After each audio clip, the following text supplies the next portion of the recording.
Good morning students. Class third.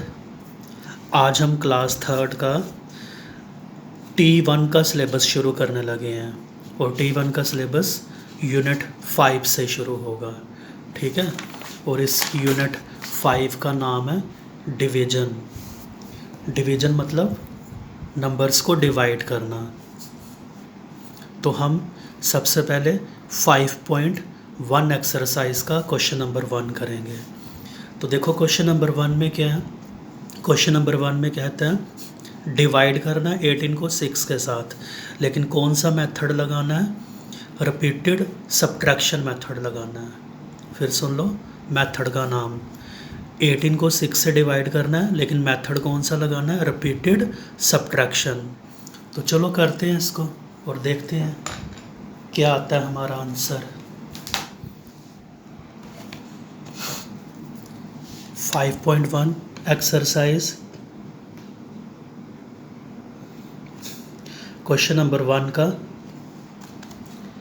ए part है। ये एक बार दोबारा देखना पड़ेगा क्या था। 18 को 6 के साथ डिवाइड करना। ये देखो 18 को 6 के साथ डिवाइड करना आपने। सोल्यूशन इसका रिपीटेड सब्ट्रैक्शन मेथड लगाना है। तो क्या करना है आपने? 18 में से 6 को माइनस करना है।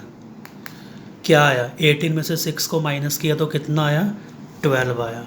ठीक है, अब इस 12 को यहाँ पे लिख देना है। ये 12 जो आंसर आया ना, उसको ये लिखा इधर और फिर 6 द्वारा माइनस करना है। तो 12 में से 6 को माइनस किया तो कितना आया? 6 आया। अब इस 6 को यहाँ पे लिखना है और फिर 6 में से ये 6 माइनस करना है। कितना आया? 0। तो जब 0 आ जाए तो स्टॉप कर देना है। तो देखो ज़रा कितने स्टेप्स बने हमारे। एक स्टेप बना, दूसरा स्टेप बना, तीसरा स्टेप बना। तो इसलिए 18 को हम डिवाइड करें अगर 6 के साथ, जितने स्टेप्स बनेंगे वही आंसर आ जाएगा। हाँ तो ठीक है ना। 6 के टेबल में 18 कब आता है? 3 के साथ ही तो आता है। तो ठीक आया फिर ये आंसर। ठीक है, तो ये ए पार्ट था। ऐसे हम इसका बी पार्ट देखते हैं। बी पार्ट में क्या करना है? 20 को डिवाइड करना है आपने किसके साथ? 4 के साथ। मैं इसको मिटा ही लेता हूँ, यहाँ पे पूरा आएगा नहीं ये। तो 20 को 4 के साथ डिवाइड करना है बी पार्ट में।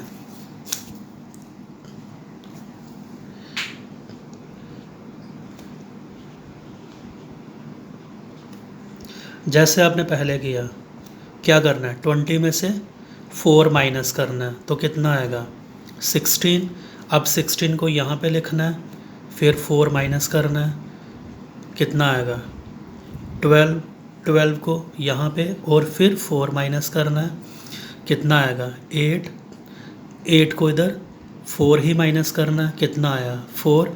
फिर ये 4 लिखा इधर और उसमें से 4 माइनस किया। कितना आया? 0। बस इधर रोक देना आपने, स्टॉप। जब 0 आए तो स्टॉप कर देना। 1 स्टेप, 2 स्टेप, 3 स्टेप, 4 स्टेप और 5 स्टेप बने। तो देयरफॉर 20 को डिवाइड करेंगे हम 4 के साथ, तो आंसर कितना आएगा? 5। बिल्कुल ठीक है। 4 के टेबल में 20 कब आता है? 5 के साथ ही तो आता है।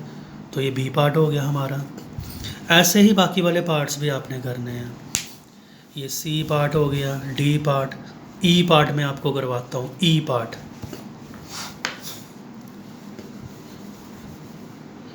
ई पार्ट है 27 को डिवाइड करना है 9 के साथ। रिपीटेड सब्ट्रैक्शन लगाएंगे। 27 में से हम क्या करेंगे? 9 करेंगे माइनस। तो 27 में से हम 9 को माइनस कर लेंगे तो देखेंगे कितना आता है। रफ में जाके इसको माइनस कर लो।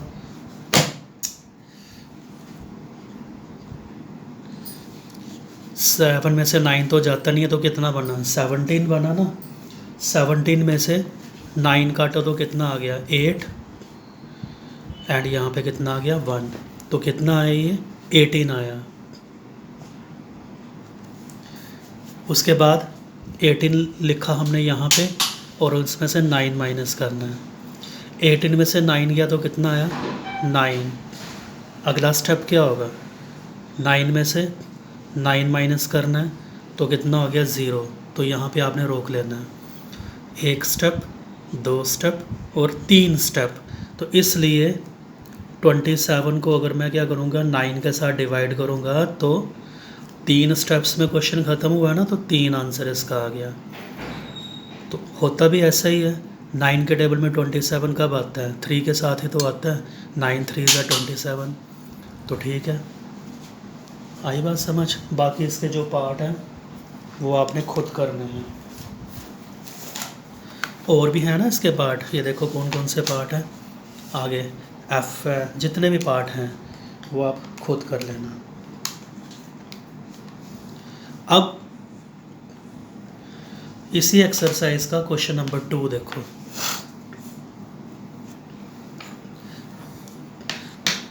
डिवीजन का एक कंसेप्ट याद रखना है आपने कि अगर हम ज़ीरो को किसी भी नंबर से डिवाइड करें, ज़ीरो को ध्यान से सुनना, ज़ीरो को किसी भी नंबर से डिवाइड करें तो आंसर हमारा हमेशा क्या आएगा, ज़ीरो ही आएगा। फिर दूसरा कंसेप्ट, सेम नंबर को सेम नंबर से डिवाइड किया जाए, सेम नंबर को सेम नंबर से डिवाइड किया जाए तो आंसर क्या आता है, 1 आता है। तीसरा कंसेप्ट, किसी भी नंबर को अगर 1 से डिवाइड किया जाए, किसी भी नंबर को अगर 1 से डिवाइड किया जाए तो आंसर क्या, वही नंबर आ जाएगा जिसको हम डिवाइड करते हैं। तो चलो इन 3 बातों को ध्यान में रखते हुए क्वेश्चन नंबर 2 लेते हैं। अभी मैंने बताया था ज़ीरो को किसी भी नंबर से डिवाइड करो तो आंसर क्या आता है, 0। तो ज़ीरो को मैं 20 से डिवाइड करूँ, 100 से डिवाइड करूँ, 5 से डिवाइड करूँ, किसी से भी डिवाइड करूँ तो आंसर क्या आना है, 0 ही आना है। लिख दिया। अभी बताया था मैंने सेम नंबर को सेम नंबर से डिवाइड करो, दोनों सेम है ना, ये 17 और 17 क्या है, सेम है, तो आंसर क्या आएगा हमारा, 1 आएगा। आप देखो इधर आंसर उसने पहले ही निकाल के दिया हुआ है, किस नंबर को मैं 4 से डिवाइड करूँ कि आंसर 1 आए, तो वो कंसेप्ट मेरे को पता है, सेम नंबर को सेम नंबर से डिवाइड करूँगा तभी तो आंसर 1 आएगा।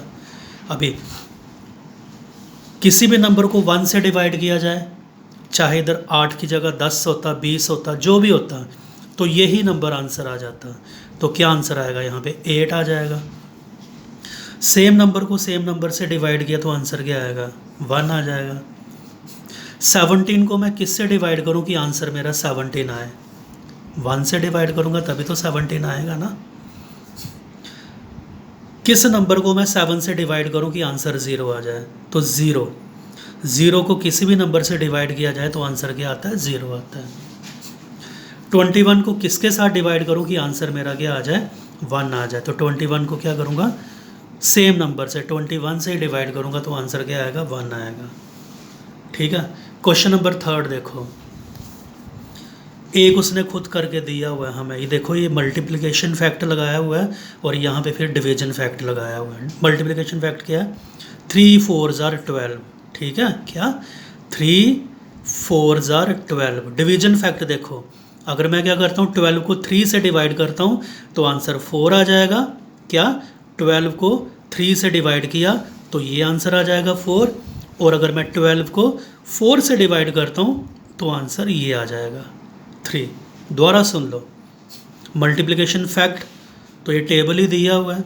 डिवीजन फैक्ट क्या, 12 को अगर मैं 3 से डिवाइड करता हूँ, 12 को 3 से डिवाइड किया तो ये वाला आंसर आ जाएगा, 4 आंसर आ जाएगा। एक और डिवीजन फैक्ट बनेगा, 12 को 4 से डिवाइड किया, 12 को 4 से डिवाइड किया तब ये आंसर आ जाएगा। तो ये फर्स्ट पार्ट। आगे देखो पार्ट्स, ये ऑलरेडी मैंने यहाँ पे निकाल के रखे हुए हैं, बहुत ईजी है ये देखो, 4 5 ज़ा 20, क्या 4 5 ज़ा 20, डिवीजन फैक्ट लगाएंगे। ये तो मल्टीप्लिकेशन फैक्ट हो गया, अब डिवीजन फैक्ट लगाएंगे। 20 को डिवाइड करता हूँ 4 के साथ तो आंसर 5 आ जाएगा। दूसरा फैक्ट, 20 को डिवाइड करता हूँ 5 के साथ तो आंसर 4 आ जाएगा। ये देखो 20 को डिवाइड किया पहले 4 के साथ तो आंसर 5 आ गया, फिर यहाँ पे 20 को डिवाइड किया मैंने अगर 5 के साथ तो आंसर क्या आ गया, 4 आ गया। ऐसे ही आपने सारे आपके सामने किए हुए हैं सारे, ऐसे ही करते जाने हैं आपने। एक और देख लो, 9 4 ज़ार कितना, 36, 9 4 जार 36। डिवीजन फैक्ट देखो, 36 को अगर मैं डिवाइड करूँगा 4 के साथ, 36 को डिवाइड करूँगा पहले 9 के साथ, तो आंसर 4 आ जाएगा। और फिर 36 को अगर मैं क्या करूँ 4 के साथ, तो आंसर 9 आ जाएगा। ये इसी तरह से आपने आगे वाले पार्ट जो हैं वो करने हैं। सारे किए हुए हैं वैसे आपके सामने। तो ये एक्सरसाइज 5.1 थी। तो ध्यान से इसको समझ के अपनी कॉपियों पे नोट कर लेना। ओके।